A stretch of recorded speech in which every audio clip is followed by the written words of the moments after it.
Dear students, আজকে তোমাদের সাথে কন্ডিশনালস নিয়ে কথা বলবো।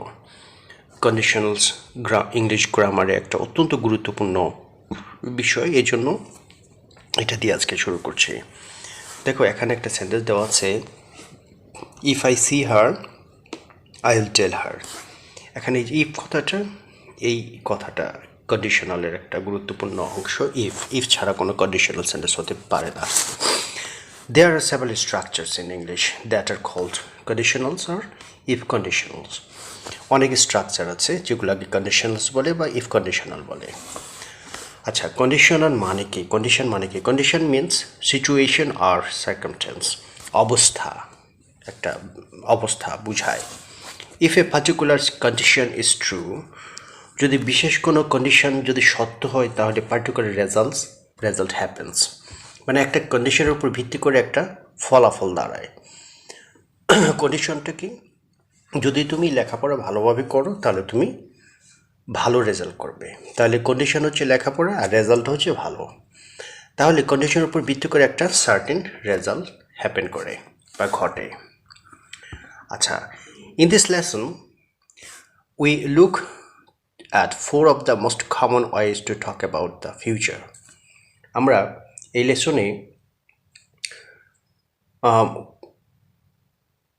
কথা বলার ক্ষেত্রে সবচেয়ে কমন ওয়ে, সাধারণভাবে যেভাবে কথাগুলো বলি ভবিষ্যৎ সম্পর্কে, সেই কথাগুলো আমরা এই লেসনে দেখাবো কিভাবে আমরা কথাগুলো বলি। ইফ ওয়াই সমান 3 দেন 2y সমান 6, এটা কিন্তু আমরা ইংরেজিতে যদি অঙ্ক করি তাহলে এইভাবে প্রকাশ করা যায়। এটা একটা ইকুয়েশনের মাধ্যমে আমরা ইফ প্রকাশ করেছি, এটা একটা conditional. There are 3 basic English conditionals. 3টা বেসিক ইংলিশ কন্ডিশনাল আছে that we use very often, আমরা প্রায় এগুলো ব্যবহার করি। There are some more conditionals that we do not use so often. আরও অনেক কন্ডিশনাল আছে যেগুলো আমরা সাধারণত ব্যবহার করি না। 3টা কন্ডিশনাল বলেছি কি কি? There are 3 basic conditional আছে 3টা। First conditional, second conditional, third conditional, এটা 3টা বেসিক। তারপর আরেকটা আছে জিরো কন্ডিশনাল। তাহলে first conditional, second conditional, third conditional and zero conditional, মূলত 4টা কন্ডিশনাল, কিন্তু মূল হচ্ছে 3টাকে প্রধান ধরা হয়। জিরো কন্ডিশন, এখানে কোনো কন্ডিশন থাকে না বলে নামটা দেওয়া হচ্ছে জিরো কন্ডিশনাল, মানে কোনো কন্ডিশনাল নাই স্ট্রাকচারে। প্রথমে আমরা কথা বলছি ফার্স্ট কন্ডিশনাল দিয়ে। ফার্স্ট কন্ডিশনালের মধ্যে দেখা যাক এখানে আমরা কি বুঝাচ্ছি। ফর রিয়েল পসিবিলিটি, মানে সত্যিকার অর্থে যে সম্ভাবনা থাকে। যেমন if I win the lottery I will buy a car, যদি আমি লটারিতে জিতি তাহলে আমি একটা গাড়ি কিনব। এটা কিন্তু রিয়েল পসিবিলিটি, মানে লটারিতে মানে উইন করার কিন্তু পসিবিলিটি আছে। আর এই কন্ডিশনে যদি আমি মানে কন্ডিশনটা যদি ট্রু হয় তাহলে আমার গাড়ি কেনাটাও ট্রু হবে। We are talking about the future, আমরা কিন্তু ভবিষ্যৎ, এই কথাটা থেকে ভবিষ্যৎ দিয়ে বোঝাচ্ছি। We are thinking about a particular condition or situation in the future, and the result of this condition, there is a real possibility that this condition will happen. এটা হতে পারে, এই কন্ডিশনটা can be fulfilled. For example, it is morning, you are at home, you plan to play tennis this afternoon, but there are some clouds in the sky. Imagine that it rains. What will you do? আচ্ছা, কন্ডিশনগুলো আমরা একটু দেখছি। Present টেন্সে if কন্ডিশনের present tense যদি হয় প্রথম অংশ, পরেরটা কি হয়? উইল দিয়ে বা শেল দিয়ে ভার্বের base form, will base verb. Okay, এটা হচ্ছে প্রেজেন্ট সিম্পলের কন্ডিশন। যেমন মনে করো, notice that we are thinking about a future condition, it is not raining yet, if it rains, এখন কিন্তু বৃষ্টি হচ্ছে না, but the sky is cloudy, মনে হচ্ছে স্কাইটা ক্লাউডি হতে পারে। and you think that it could rain, হতে পারে বৃষ্টি, তখন আমরা কি বলবো? We use the present simple tense to talk about it. আমরা তখন প্রেজেন্ট সিম্পলটাই ব্যবহার করি এই পসিবিলিটির ব্যাপারে, যে যেটা হতে পারে ভবিষ্যতে, possible future condition. We use will plus base verb, এটা দ্বিতীয় অংশে, ইফের পরের অংশে আমরা উইল দিই, তারপরে বেস ফর্ম দিই, to talk about a possible future result. The important thing about the first conditional is that there is a real possibility. First conditional বিষয়টা হচ্ছে real possibility আছে এর মধ্যে, that the condition will happen.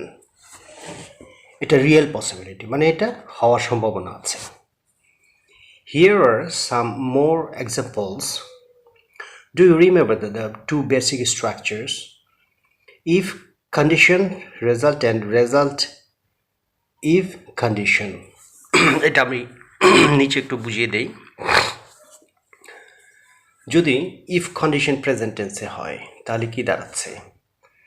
এটা present টেন্সে, if I see Mary I will tell her, I will tell her, উইলটা ব্যবহার হবে, তারপরে বেস ফর্মটা ব্যবহার, যে tell base form. Present simple আরেকটা সেন্টেন্স দেখি, if Tara is free tomorrow, যদি কালকে তারা ফ্রি থাকে, he will invite her, possibility আছে, হবে না যে ঘটবে না যেমন না।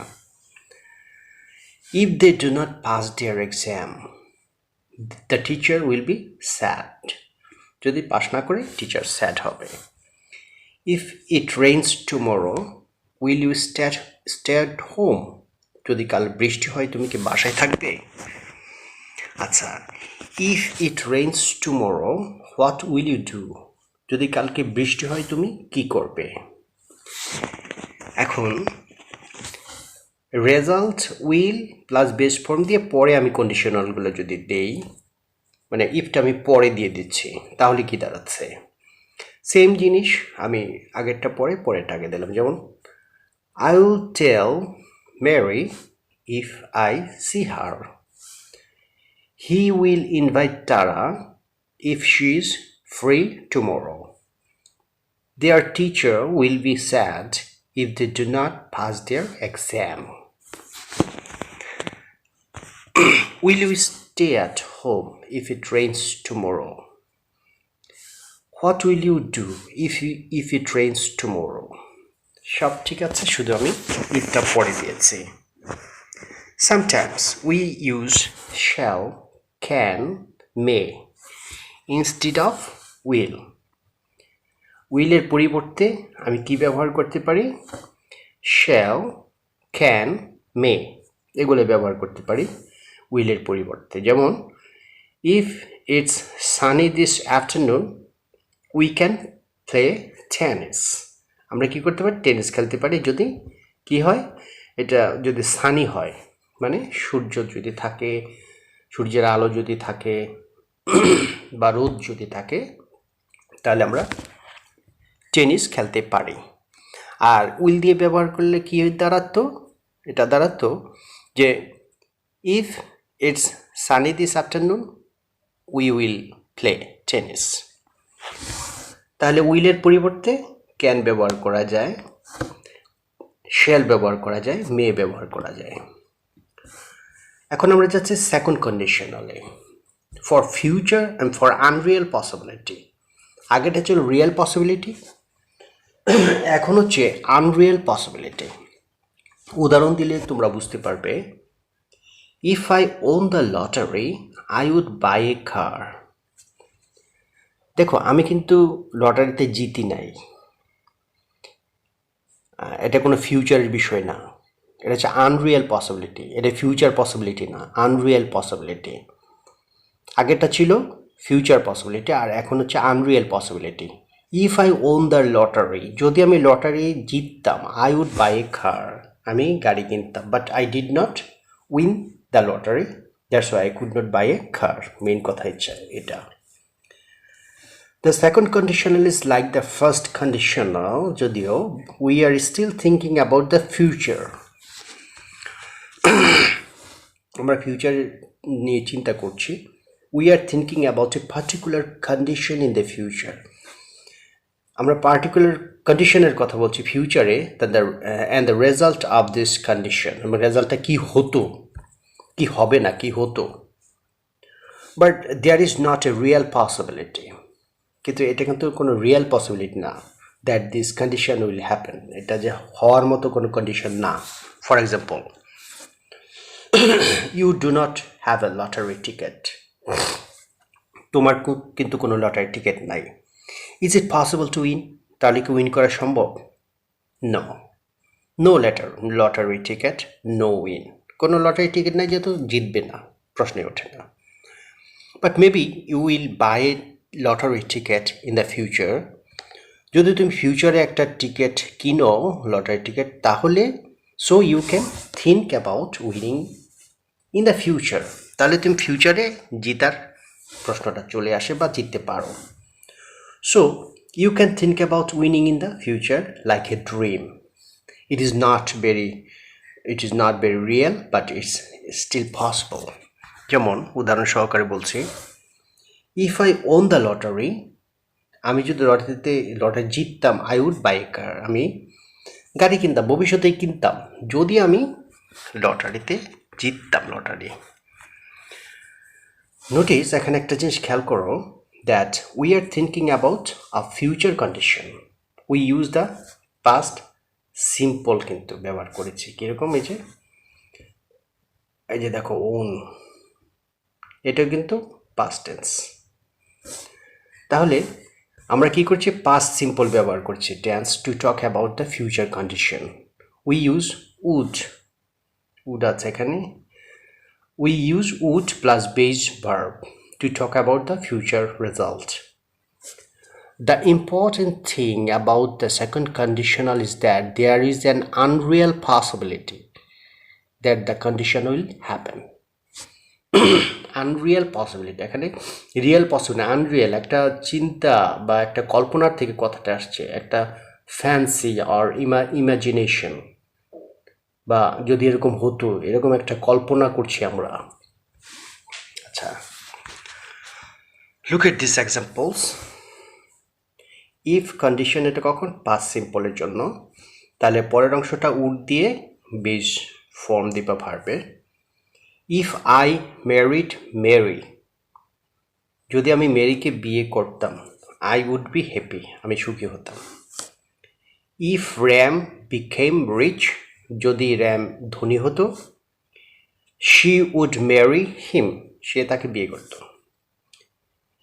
if it snowed next July, যদি পরের জুলাইতে যদি বৃষ্টি হতো, would you be surprised, তুমি কি অবাক হতে. if it snowed next July, what would you do, তুমি তাহলে কি করতে. এখানে আমি যদি ঘুরিয়ে বলি তাহলে হবে I would be happy if I married Mary. She would marry Ram if he became rich. Would you be surprised if it snowed next July? What would you do if it snowed next July? আচ্ছা, এরপরে আমি যাচ্ছি. Sometimes we use should, could, might instead of would. would ছাড়াও আমরা shouldও ব্যবহার করতে পারবো, couldও ব্যবহার করতে পারবো, mightও ব্যবহার করতে পারবো. if I own, এখানে if I own $1 million, যদি আমি $1 million যদি জয় লাভ করতাম বা জিততাম, $1 million, I could stop working, আমি কাজ ছেড়ে দিতাম. if I own, যদি আমি জিততাম, তাহলে এটা করতাম. আচ্ছা, এখন আসি থার্ড কন্ডিশনালে. ফর নো পসিবিলিটি, একদমই পসিবল না, এই ক্ষেত্রে সেকেন্ড আনরিয়েল পসিবিলিটি ছিল সেকেন্ড কন্ডিশনালে, বাট এখানে নো পসিবিলিটি, সম্ভাবনাই নাই. if I had won the lottery, যদি আমি lottery জিততাম, I would have bought a car. আমি একটা গাড়ি কিনতাম। The first conditional, the second conditionals talk about the future, ভবিষ্যতের কথাই বলে, যেটা করতে হতো এরকম। But with the third conditional, তৃতীয় conditional, we talk about the past. এটা past নিয়ে কথা বলছে, যে আমি এটা করতাম, এটা এখানে যেতাম, এটা বলতাম, এরকম কিছু, মানে ফাস্টের ব্যাপারটা, মানে যেটা হয়ে গেছে, হয়তো বা এই জিনিসটা না হলে এটাও হতো, এরকম বোঝানো আর কি। এটা অতীতের, থার্ড কন্ডিশনাল অতীতের কথা বলে। We talk about a condition in the past that did not happen, যেটা আসলে ঘটে নাই, হয়তো ভাবছে কেউ যদি এটা হতো তাহলে এরকম ঘটতো, এইরকম বিষয়। That is why there is no possibility for this condition. এখন সামনের দিকে ঘটাতে কোনো সম্ভাবনা, আমি তো অতীতের কথা বলছি। The third conditional is also like a dream. Third condition একটা ড্রিমের মতো, স্বপ্নের মতো, but with no possibility of the dream coming true. এবং এই স্বপ্নটা স্বপ্ন হওয়ার কোনো, সত্যি হওয়ার কোনো সম্ভাবনাই নাই। Last week you bought a lottery ticket but you did not win. তুমি লটারি কিনেছিলে গত সপ্তাহে, কিন্তু তুমি জিতো নাই। এখন এই কথাটাকে কি বলা যায়? তুমি বলবা যে if I had won the lottery, যদি আমি লটারিতে জিততাম তাহলে আমি একটা গাড়ি কিনতাম। তার মানে তুমি কিন্তু লটারিতে কিনেছিলে, লটারি তুমি হেরেছ। এখন কি বলবা? বলবা যে if I had won the lottery, যদি লটারিতে আমি লটারিটা জিততাম তাহলে আমি একটা গাড়ি কিনতাম। মনে করো তুমি লেখাপড়া করো নাই, ফেল করেছ, তুমি এভাবে বলতে পারো if I had studied properly I would have passed. যদি আমি লেখাপড়া ভালোভাবে করতাম আমি পাস করতাম। তাহলে তুমি তো ভালোভাবে করো নাই, সুতরাং এটা ফিউচার না, এটা পাস্টেরই কথা বলছো তুমি, একটা ড্রিমের মতো, যে এটা হতো, এটা এটা সম্ভাবনা ছিল যদি অন্যটা ঘটতো, এরকম। Notice that we are thinking about an impossible past condition, একটা অসম্ভব past condition সম্পর্কে কথা বলি। You did not win the lottery, so the condition was not true, and that particular condition can never be true. এই কন্ডিশনটাও কিন্তু true না, because it is finished, কারণ ঘটনাটা ঘটেই গেছে। We use the past perfect tense. এখন কিভাবে ব্যবহার করি আমরা স্ট্রাকচারটা? We use the past perfect tense to talk about the impossible past condition.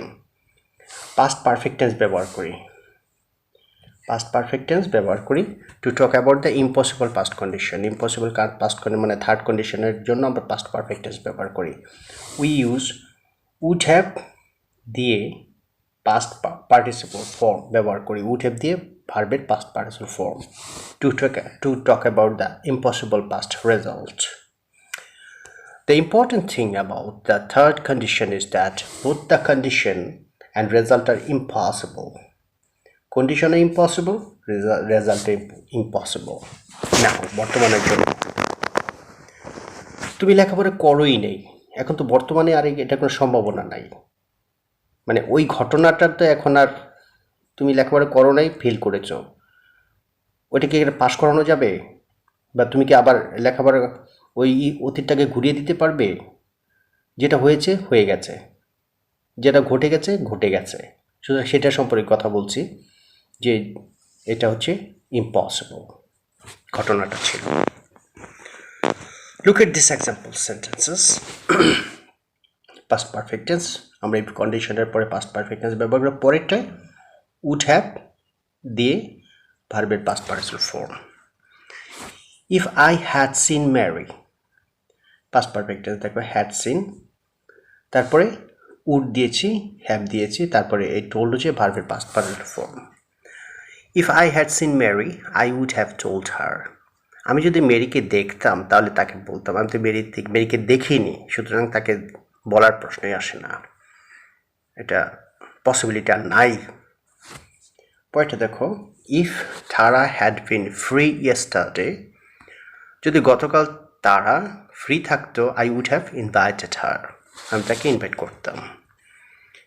if they had not passed the exam, যদি তারা এক্সামে পাশ না করতো, their teacher would have been sad, তাদের টিচার খুবই দুঃখিত হতো। if it had rained yesterday, যদি গতকাল বৃষ্টি হতো, would you have stayed home? এটা কিন্তু সাবজেক্টটা পরে হয়েছে, ভার্বটা আগে হয়েছে। কেন? বিকজ এটা প্রশ্ন করেছে, এই জন্য উডটা চলে আসছে আগে। would you have stayed at home? তুমি কি বাসায় থাকতে তাহলে? আচ্ছা, তারপরে if it had rained yesterday, যদি গতকাল বৃষ্টি হতো, what would you have done? তুমি কি করতে? আমি এটাকে যদি ঘুরিয়ে দেই, কন্ডিশনটা যদি পরে দেই, রেজাল্টটা যদি আগে দিই, কি দাঁড়াচ্ছে? I would have told Mary, আমি মেরিকে বলতাম, if I had seen her, যদি তাকে আমি দেখতাম। পরের সেন্টেন্সে যাচ্ছি যে if তারা had been free, এখানে আমি পরেরটা চলে যাচ্ছি। I would have invited তারা, আমি তারাকে ইনভাইট করতাম, if I had been free yesterday, যদি গতকাল আমি ফ্রি থাকতাম। Their teacher would have been sad, তাদের টিচার খুবই দুঃখিত হতো, if they had not passed their exam, তাদের এক্সামে যদি পাস না করতো।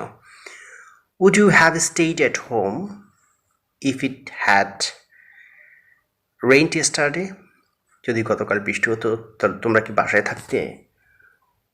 What would you have done if it had rained yesterday, তোমরা কি করতে যদি গতকাল বৃষ্টি হতো?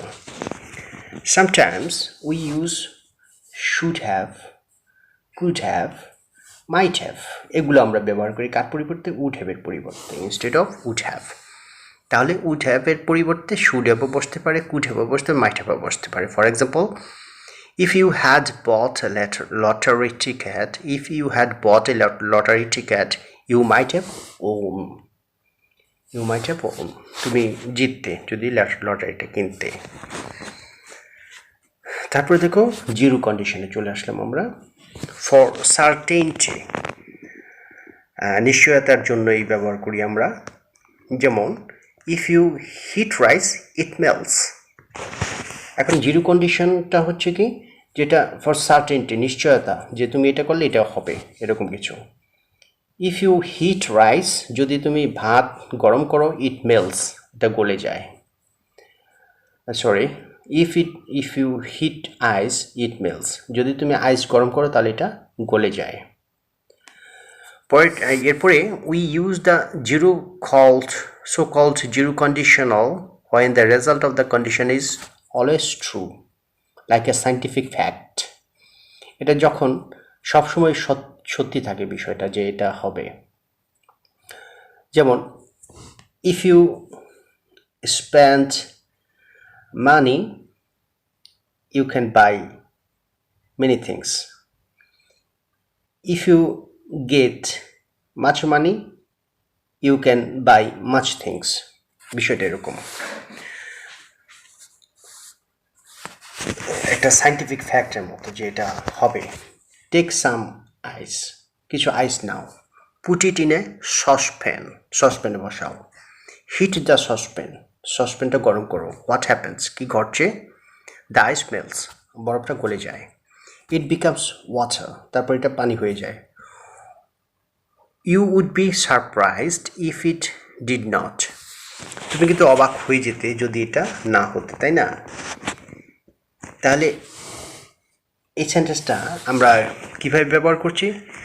এটা হচ্ছে একটা সার্টেন কন্ডিশন। যেমন প্রেজেন্ট সিম্পল প্রথম, তারপরে আবার প্রেজেন্ট সিম্পল। যেমন নোটিস এখানে দেখুন, if you hit rice it melts, যদি আইসকে if you hit ice it melts, যদি আইসকে গরম করো তাহলে এটা গলে যায়। Notice that we are thinking about a result that is always true for this condition. এই কন্ডিশনের জন্য এটা সবসময় ট্রু, এমন একটা result. We are thinking about a result that is always true for this condition. সবসময় এই কন্ডিশনের জন্য এই রেজাল্টটা সবসময় সত্যি হয়, মানে রেজাল্টটা ঘটে। The result of the condition is an absolute certainty. এটা অবশ্যই একটা নিশ্চয়তার ফলাফল. We are not thinking about the future or past or even the present. এটা কোনো প্রেজেন্ট পাস্ট ফিউচার কথা বলছে না. We are thinking about a simple fact. একটা ঘটনার কথা বলছি. একটা ঘটনা যে এটা হলে এটা হবে, এরকম একটা ঘটনা, মানে সায়েন্টিফিক্যালি একটা রিসার্চের মতো, একটা গবেষণার মতো. We are thinking about a simple fact. We use the present simple tense to talk about the condition. Present simple ব্যবহার করি. We also use the present simple tense to talk about the result. রেজাল্টের ক্ষেত্রেও কিন্তু present simpleটা ব্যবহার করি. The important thing about the zero conditional is that the condition always has the same result. Conditional কিন্তু একই result থাকে. যেমন এই এক্সাম্পলগুলো যদি দেখি, if you miss the 8 o'clock bus, I'm late for work. If I miss the 8 o'clock bus, যদি আমি 8টার সময় বাসটা মিস করি, I'm late for work, তাহলে কাজে আমার দেরি হয়ে যাবে. If I'm late for work, যদি আমি কাজে দেরি করে যাই, my boss gets angry, আমার বস খুব রাগ করে. If people don't eat, যদি লোকেরা না খায়, they get hungry, তারা ক্ষুধার্ত হয়ে যায়. If you heat ice, যদি তুমি আইস গরম করো, does it melt, এটা কি গলে যায়? আচ্ছা, এটাকে আমি আবার ঘুরিয়ে বলি, রেজাল্ট আগে দিচ্ছি, কন্ডিশনটা পরে দিচ্ছি. I'm late for work if I miss the 8 o'clock bus. যদি 8টার বাস মিস করি, আমি কাজে আমার দেরি হয়ে যায়. My boss gets angry if I'm late for work.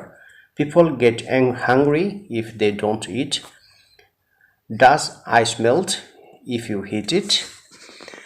তাহলে we often use when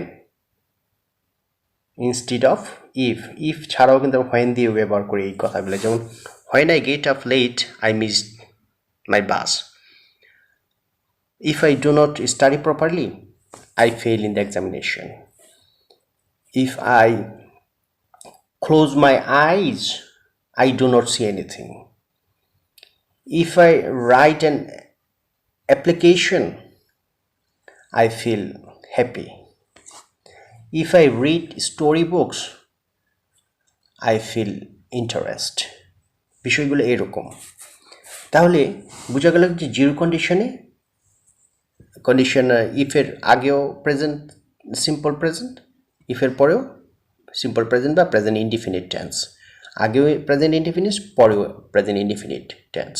দুই ক্ষেত্রে প্রেজেন্ট ইনডিফিনিট টেন্স ব্যবহার করতে হবে. আর বাকি যে 3টা কন্ডিশন সেটা তো বলেছি. তাহলে স্টুডেন্টস, তোমরা একটু ভালো করে আবার একটু দেখো. তোমাদের যদি কোনো প্রবলেম থাকে অবশ্যই আমাকে জানাবে যে এটা বুঝো নাই. এটা এই কারণে দরকার কন্ডিশনালসগুলা, যে তুমি ভালো ইংরেজি লেখার জন্য এগুলো দরকার, কথা বলার জন্য দরকার. আর এক্সপ্রেশনটা অবশ্যই আমরা কথা বলতে বাংলাতেই যখন তুমি কথা বলবে, দেখুন অনেক কথা যখন বলবা দেখবে যে এর মধ্যে কন্ডিশনাল সেন্টেন্সগুলো তোমাদের থাকেই. অনেক কন্ডিশনাল সেন্টেন্স তোমরা বলো মুখে মুখে কথা বলতে, যে অনেক কন্ডিশনালস বলো, যে কন্ডিশনালসগুলা কথার মধ্যে প্রাণ ফিরিয়ে আনে, কথার মধ্যে একটা বৈচিত্র্য ফিরিয়ে আনে, এবং একটা লিসেনার খুব অবাক হয়ে শুনে, লিসেনার আকর্ষণ করে তাকে, তার কথাগুলা, তোমার কথাগুলা খুব চমৎকার করে ফুটিয়ে তোলা যায় কন্ডিশনাল ব্যবহার করে. আর যখন তোমরা যে কোনো একটা কিছু লিখো, প্যারাগ্রাফ লিখো বা চিঠি লেটার লিখো, এই সমস্ত কিছু ফ্রি হ্যান্ড রাইটিং যখন লিখবে, যখন তোমরা কম্পোজিশনের মতো জিনিসগুলো লিখবে, তখন কন্ডিশনাল ব্যবহার করবা বেশি বেশি. তাহলে এই বিষয়গুলো হবে কি, যে তোমাদের লেখার মধ্যে ভ্যারাইটি আসবে এবং খুবই স্ট্যান্ডার্ড লেখা হবে. তবে যাই করো, যেই কন্ডিশনালসগুলো দেখালাম, যেভাবে গ্রামার টেন্সগুলো ব্যবহার করতে হয় ইফের আগে এবং পরে, কন্ডিশন এবং রেজাল্ট, এই দুইটা খেয়াল করবা. কোন টেন্সে যেতে হবে, কোনভাবে কোন নিয়মে লিখবে, কোন ভার্ব ব্যবহার করবে, খুব কেয়ারফুলি লিখবে. প্র্যাকটিস করবা বেশি বেশি ভাষায়. থ্যাংক ইউ সবাইকে, ভালো থাকো সবাই.